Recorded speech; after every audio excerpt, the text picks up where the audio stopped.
All right, underdogs, dark horses, surprise teams, whatever you want to call it. It's something that gets brought up every single off season. I've received a bunch of calls on the call-in show asking about surprise teams in different conferences or whatever the case. So let's talk about it today. Now, different people may have different definitions or qualifications for what sort of constitutes a dark horse or an underdog or a surprise team or whatever.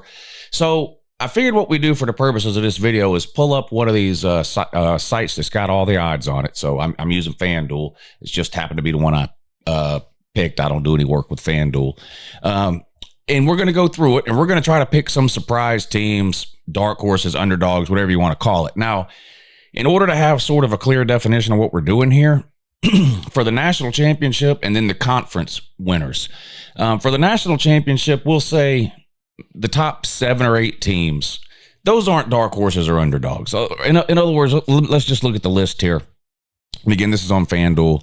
You can find these lists all over the place, but these are just the odds that a team wins the national championship, right? So, Texas and Ohio State are tied for first at plus 600, Georgia third plus 700, Oregon. You see the list here.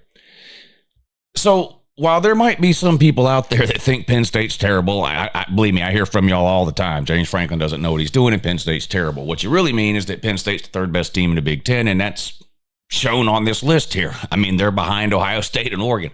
They're not terrible. So like Penn State, it would not be an underdog or a dark horse or whatever if they were to win the national title. They've got the 5th best odds in the entire country right now to win the national title.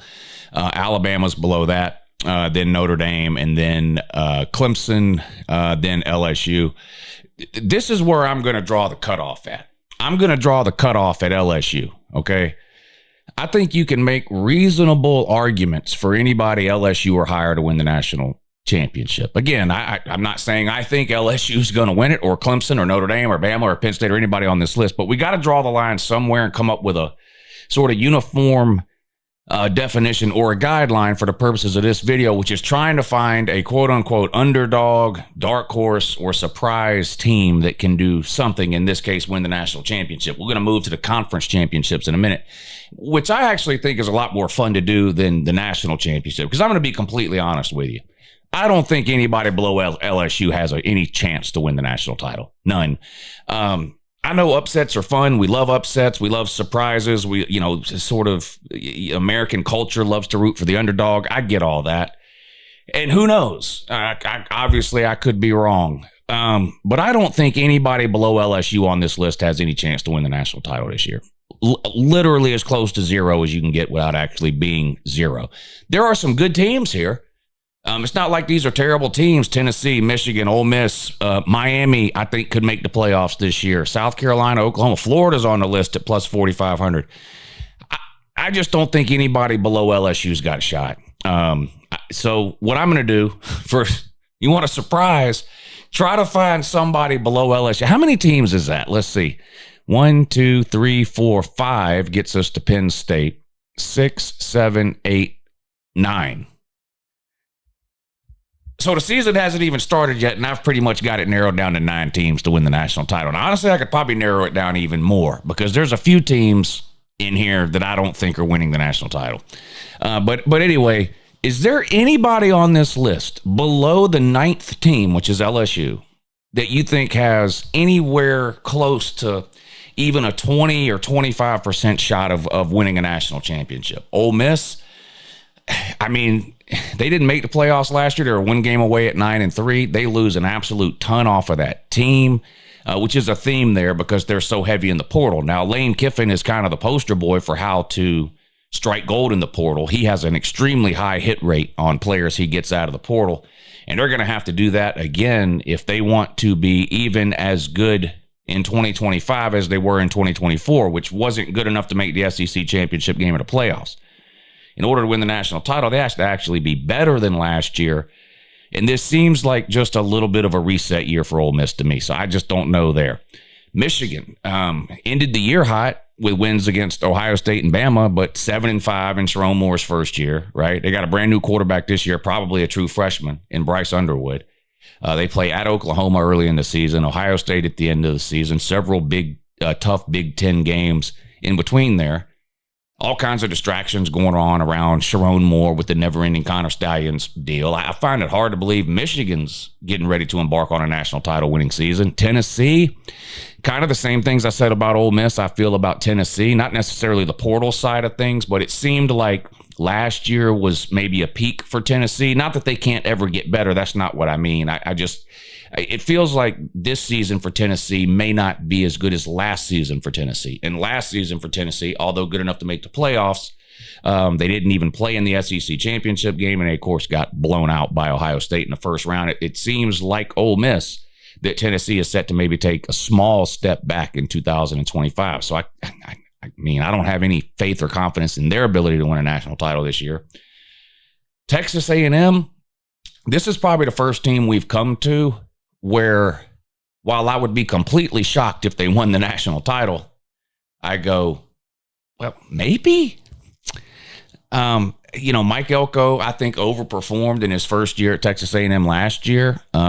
He kind of gets overshadowed, but their final game of the regular season against Texas was a play-in game for the SEC championship. Had they won that game against Texas, they would have been in the SEC championship. And as you know, with today's college football structure, if you make the your conference championship game, you're one win away from the playoffs. Would I bet any money on Texas A&M winning the national title? No. But that's kind of the whole point here. We're trying to find like a complete dark horse or underdog. Boy, I don't know. They haven't won a natty since 1939. I mean, I think they've got a better chance than Tennessee, Michigan, or Ole Miss, the teams ahead of them that we're considering for this dark horse sort of criteria. Miami, even if Carson Beck returns to 100% of his previous self post-elbow surgery and has an amazing year, you then have to rely on the defense doing a complete 180 from last season if you would, in order to argue that Miami would have any chance at all to win a national championship in 2025. Their defense was horrendous. They lose Cam Ward, one of the best quarterbacks in the country last year. They lose Restrepo, sort of a go-to guy for them last year. They got to replace that. Now, they got talent. Cristobal's recruited really well. They have talent. They've had some sort of head-scratching in-game decisions by that coaching staff and Mario Cristobal, but they've got a lot of talent. I just don't know. I could see Miami getting into the playoffs for sure. If you're going to tell me that the ACC is going to get two teams in, I can definitely see a scenario where Miami becomes that second team. Do I think Miami, even with a healthy Carson Beck and an improved defense, could beat three teams in a row in the playoffs to win the national title, like three of these kind of teams? Probably not. Probably not. Florida? No. I don't even know what Florida and Oklahoma are doing on this list. I think South Carolina should be ahead of Florida. And there's really no one else on here. If you're going to make me, boy, I don't know. Maybe I shouldn't have done this. So here's the problem. Texas, Ohio State, Georgia, Oregon, Penn State, Alabama, Notre Dame, Clemson, and LSU. I can make rational cases for all of those teams. Once I get past that, boy, it really becomes hard, but that's the point. So I got to find a team beyond LSU. I guess my pick would be Texas A&M would have the best chance out of sort of this next group of teams. But again, I don't think I would bet your money on Texas A&M to win the Natty. But anyway, that's what we're trying to do. Find a dark horse, underdog, whatever. There you go. I'll go with that. Let's move on to the conference winners, because I actually think this is a lot more interesting to talk about. We'll just go in the order that they're at on here. So the ACC is first. So here's what we're going to do for the conference championships. None of the top four teams, okay? So we're trying to find dark horse, underdog, surprise team that could win these conferences. So I'm going to eliminate the four best teams according to the odds, okay? So the odds for the ACC, Clemson, best odds to win the ACC at plus 115. Miami in second at plus 440. Louisville after that at plus 700. SMU at plus 850. So we're eliminating those teams. None of those teams would be a dark horse. Those are the top four teams in the ACC according to the preseason odds. Who listed after that on this list do you think has the best shot of winning the ACC? So 1, 2, 3, 4. So this is going to start with Georgia Tech. Georgia Tech at plus 1,300. Haynes King is back. They actually have a favorable schedule compared to some of the other ACC teams. They've got a massive matchup with Clemson week 3 or 4. I think it's towards the end of September. Home game for Georgia Tech. If they beat Clemson, Georgia Tech could be set up to have a special season for them. Maybe headed to the ACC championship game. Played great at times last year. Need to put it together. They got to stay healthy too. I mean, you could say that about every team, but Georgia Tech in particular just doesn't have the depth that some of the top teams in the country have. But I think I can make a case for Georgia Tech making the ACC championship game. Florida State, no. Again, sort of like with Florida and Oklahoma, I don't know what they're doing in this spot on this list. I would have Duke ahead of Florida State. I'd probably have North Carolina, Virginia Tech, and NC State all ahead of Florida State too. But anyway, the list has Florida State. I'm just going to say no on that. Now, I don't think they're going to be as bad as they were last year, 2-10. I mean, that was a just historically bad season for Florida State. But what's more likely? They have a season like they had 2 years ago where they make the ACC championship game? Or they have a season like they've had the other 4 years that Mike Norvell has been there, where they don't make the ACC championship game? It's more likely they don't. He's been there 5 years. 3 of the 5 years, Mike Norvell has had a losing record at Florida State. So while it's fun to point and laugh at the 2-10 from last year, what about the other 2 losing records he had? I'm just not a buyer in Mike Norvell. And they're basically flipping the entire roster over. They got Castellanos through the portal, the quarterback out of Boston College. They got to play Alabama in week 1. I don't see it happening for Florida State in 2025 again. Could I see them getting to 6, 7, 8, maybe even 9 wins if they're really good? Yeah. I mean, the reality is there's not a lot of landmines to avoid in the ACC. But I don't see them even making the ACC championship game, so I'm not going to include them here. So that puts us back at Georgia Tech. What about Duke? Duke had a surprisingly good year last year. Didn't get a lot of attention, but Manny Diaz, first-year head coach at Duke after Mike Elko left to take the Texas A&M job, and they won 9 games last year. And again, say what you want about how good you think they are compared to the top of the Big Ten or something, but it doesn't matter. They're not in the Big Ten. They're in the ACC. And if they can get to the ACC championship game, they're 1 win away from the playoffs. Doesn't matter how good or bad you think they are, right? Could they get there? I think they've got a better chance than Florida State. I would probably still prefer Georgia Tech over Duke, but I think Georgia Tech and Duke both have. Here's how I would characterize it for Georgia Tech and Duke. If you're a Georgia Tech fan or a Duke fan and you come to me and you go, Lou, I really think we got a shot of making the conference championship game this year, I wouldn't laugh at you. I wouldn't laugh at you. If you're Florida State, if you're Virginia Tech, if you're, Pitt, Cal, and you tell me that, I'm going to laugh myself out of the room. I don't think it's unreasonable for Georgia Tech or Duke fans, either one, maybe not to expect an ACC championship this year. Maybe that's a little unreasonable considering, I do think these 4 teams are probably better. But I don't think it's unreasonable for Georgia Tech or Duke fans to sort of say, if a couple of things go our way, I could see us getting to the conference championship game. So I go with Georgia Tech and Duke as some potential sort of dark horses out of the ACC. The Big 12 is next, and I can tell you before looking at it, this is going to be an absolute mess. It is so hard to differentiate teams in the Big 12. They're so jumbled together. And look at the odds here. Look, the top 4 teams in the Big 12 all have the exact same odds to win the Big 12. It's just nobody can make heads or tails of the Big 12. These numbers, these are people who are willing to put money out there, risk their own money here. That's what sets these odds is actual bets that people make affects the odds up or down one way or the other.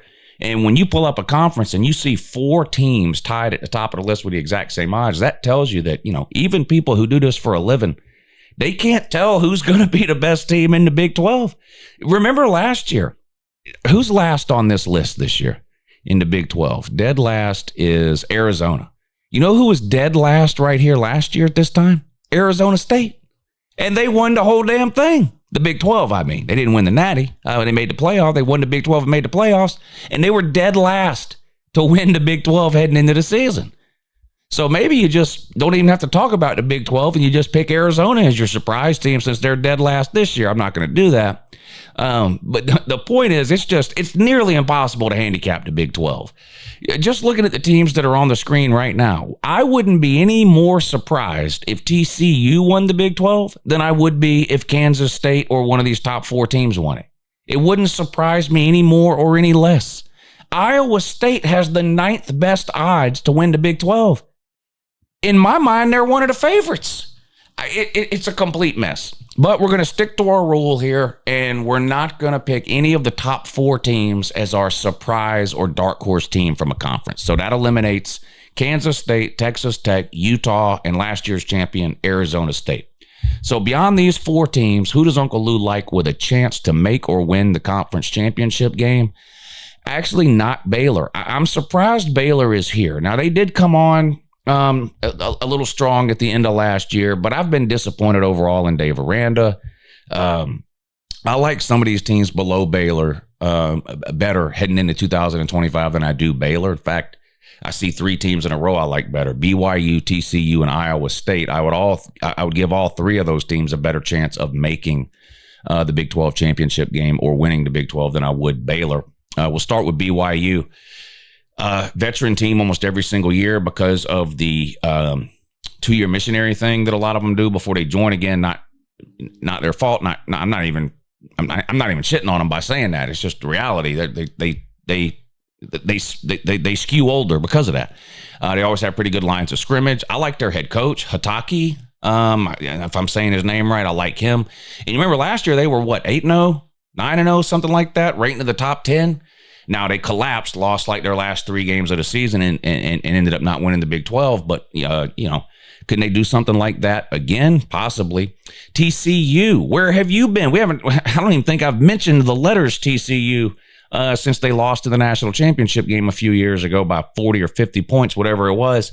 They nosedived after that. They just have basically disappeared the last 2 years. But I do like them heading into 2025 with some potential to make the Big 12 championship game. And then Iowa State, who I think's probably got the best or second best coaching staff in the Big 12 behind maybe Kyle Whittingham and staff at Utah. If I had to pick, though, BYU, Iowa State, or TCU, I'm gonna go with Iowa State at plus 1,200. Those are some long shot odds, but if they happen to do it, it would really pay off. So if I got to pick a long shot or a sort of an underdog here out of the Big 12, I'm gonna roll with Matt Campbell and Iowa State. Let's take a look at the Big 10 now. All right, we got to eliminate the top 4 teams. I'm not. If Ohio State wins, you can't come to me and tell me you were surprised or that was some kind of an underdog, or Penn State or Oregon. No matter how much hatred, blind hatred even, you have for Penn State and James Franklin, they've got the second best odds to win the Big 10. Okay? It would not be a shock or a surprise or some sort of wild underdog if they did it. Same thing with Oregon. Now, there is a significant drop between Oregon and Michigan. Not talking about my opinion. I'm talking about the odds here. Ohio State plus 210, Penn State plus 240, Oregon plus 280. Huge drop to Michigan at 4th at plus 900. But then look at the drop after that. Michigan to Nebraska plus 900 to plus 3,500. So we're going to keep our same rule, and we're going to cut it off after the top 4. So Ohio State, Penn State, Oregon, and Michigan. We can't include any of those teams as our underdog or dark horse pick. So who do we like beyond that in the Big 10 with some sort of shot of getting to the Big 10 championship game or potentially winning it? To me, the answer is obvious. I've been talking about it all offseason. I'm going to go with Illinois. Now, do I actually expect Illinois to win the Big 10? No, probably not. I don't think they could beat Ohio State, Penn State, or Oregon in a Big 10 title game. But they could be last year's Indiana. They return a lot off of last year's team. They're top 5 in returning production. Their quarterback is back. The head coach is back. They do lose their leading rusher, but they can replace him. They've got good lines of scrimmage. They're disciplined. They're tough. They're physical, which works very well in the Big Ten. They remind me of last year's Indiana team, not in the way that they play, but in terms of they could be a team at the end of the year that you're sitting there going, how in the hell is Illinois the third best team in the Big Ten? But they might be, or the fourth, or whatever it is. I could see them getting into the playoffs as a potential at-large bid, even if they don't make the Big Ten championship game. Remember, Indiana didn't make the Big Ten championship game last year and still got in. But we're talking about making the Big Ten championship game here. So here's my thing with Nebraska. And I almost went with Nebraska. Matt Rule's got a history of turning programs around after 2 or 3 years. He led Nebraska to a bowl game last season, their first bowl game in about a decade. Dylan Raiola now will be a second-year starter, so you would expect sort of a bump in production from him this year in year 2. And they've got a very manageable schedule by Big Ten standards. Now, there are no easy schedules in the Big Ten. You're going to play tough competition. But in relation to some of the other teams in the Big Ten, Nebraska's schedule, not the toughest one you'll see. So I actually like their chances too. And if you look, the odds are exactly the same for Nebraska, Southern Cal, Illinois, and Indiana. With Southern Cal, I'm not buying it. I'm going to have to be wrong on Southern Cal before I change my mind. I've been watching Lincoln Riley kind of flounder and do the same thing over and over again for 7-8 years in a row now, going back to his time at Oklahoma. In the good years, he's got a Heisman caliber quarterback and one of the best offenses in the country, makes the playoffs and loses in the first round. That's in the good years. In the bad years, he's got quarterback issues. The offense looks disjointed, and the defense is still one of the worst in the country. I mean, just year in and year out. I know they've got a great recruiting class for 2026 in May of 2025. They've already declared themselves May recruiting champions. I'll never understand these teams that haven't won anything in a long time getting excited about where their team is ranked in the recruiting rankings in May. You can't sign anybody till December. They just lost a linebacker a couple of days ago. They're going to lose more players that are committed. They're going to have commits, decommits, recommits. I'm not saying any of that to say that Southern Cal is not going to have a good recruiting class. They probably will end up having a good recruiting class. Will it be the best recruiting class in the country? I would bet against that. I would definitely bet against that. And here's the thing. That's not going to help them this year in 2025, and it's not going to help them all that much next year in 2026. Very few true freshmen have any real impact across the country. But yeah, if you end up with a great recruiting class for this season, then, come wake me up in 2027, especially if a lot of those recruits end up being defensive recruits. But I've just seen enough from Lincoln Riley. I'm going to have to see him do something before I bank on him to do it. So in terms of picking Southern Cal in this exercise today, dark horse or underdog teams that have a chance to make or win their conference championship game, I can't go with Southern Cal. I'd take Nebraska or Illinois, either one right now, over Southern Cal. I am going to go with Illinois, though. It came down to Nebraska and Illinois for me. I'm going to go with Illinois, although Nebraska, particularly because of the schedule they have, I think does have a sneaky shot to kind of wiggle their way into the Big Ten championship game. All right, and last but not least, the SEC. Texas with the best odds at plus 300, followed very closely by Georgia at plus 350. A little bit of a drop to Alabama at plus 500, and then a pretty significant drop to plus 950 is where we find LSU in fourth spot. But we're not considering any of the top 4 teams for this, for the purposes of this video, underdog picks to make or win the conference championship game. So we got to find somebody listed below LSU who we think has some sort of a chance or a shot to make or potentially win the SEC championship game. First on the list, Ole Miss, followed by Tennessee. I got to cross both of them off for reasons I mentioned at the beginning of the video when we talked about national championship underdogs.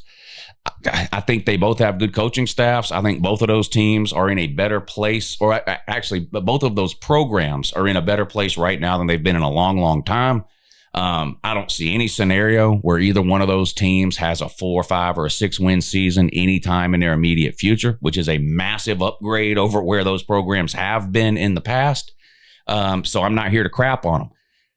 But neither one of those teams were good enough last year to make the SEC championship game. And I think both of those teams are going to be a little bit worse in 2025 than they were in 2024. Not significantly. They may have the same records even, or close, 9-3 type seasons.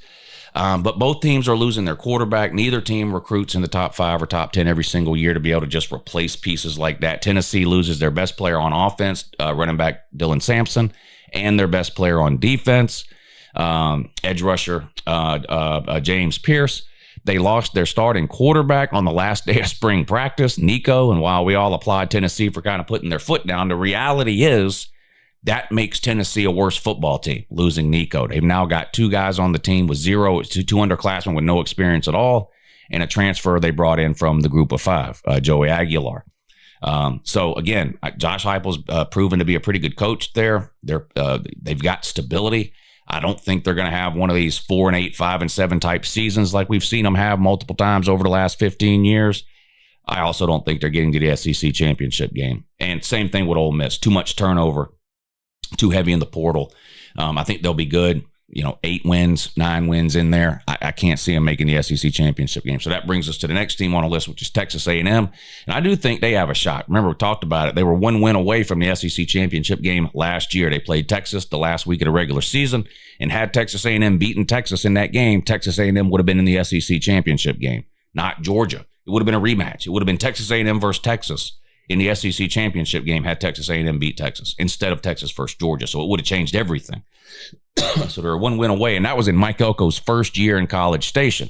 Now, they lose a lot, but he's replaced it best he could through recruiting and portal. And you got to remember, one of the reasons it was so funny to watch Jimbo Fisher fail was because they had talented players. Like, they were recruiting really well at Texas A&M, and they couldn't win more than 8 games. That's why it was, that's why it was so funny to watch Texas A&M go 8-4. Not because he had terrible players. They had pretty good players and still went 8-4. So the cupboard is not bare for Mike Elko at Texas A&M. And I could see them kind of sneaking their way to Atlanta for the SEC championship game. After that, you've got Florida. The answer is an obvious no there. They've got one of the toughest schedules in the country. I don't think they're getting anywhere near the SEC championship game, even if DJ Lagway ends up being the next coming. Which is what every Florida fan thinks he will be. South Carolina, I think, has a chance to make it to Atlanta for the SEC championship game. They're another team that was 9-3 last year, and they had a couple of games. I mean, that you're talking about 1 or 2 plays, and they're sitting there at 10-2 or 11-1. You've got the Alabama game in Tuscaloosa. South Carolina takes them to overtime and ends up losing. And you've got the game at home against LSU, which honestly, and I hate doing this, the refs blew that.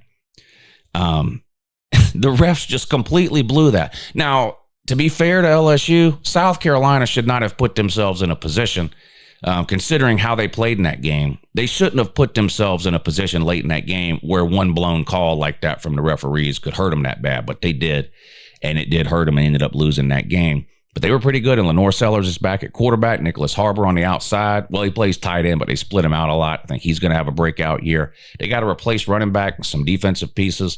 But Shane Beamer has overperformed 3 out of the 4 years he's been at South Carolina, 3 of the last 4 years. If you look at like preseason win totals, South Carolina's gone over their number 3 of the last 4 years. Who knows? I mean, they get Alabama at home. They got to travel to LSU. They play Clemson at the end of the season. It could set up to be a pretty good year for South Carolina. Auburn, no. Massive quarterback issues, even with Jackson Arnold. Oklahoma, no. Still a couple of years away. Missouri, worst 9-3 team I've ever seen last year. No. Arkansas, Vanderbilt, Kentucky, and Mississippi State are 4 of the worst teams on the planet.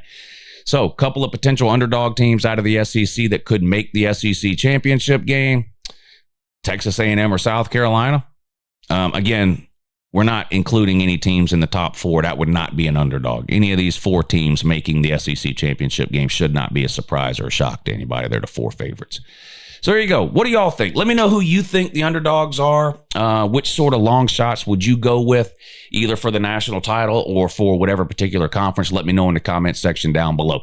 I'll be on tonight at 9 o'clock for the college football call-in show. We do that every Tuesday and Thursday night right here at 9 p.m. So feel free to give me a call and we can talk about this. We can talk about this tonight or whatever it is you want to talk about in the world of college football every Tuesday and Thursday at 9 p.m. Uncle Lou After Dark, the college football call-in show. All right, I really appreciate you watching. Have a good morning.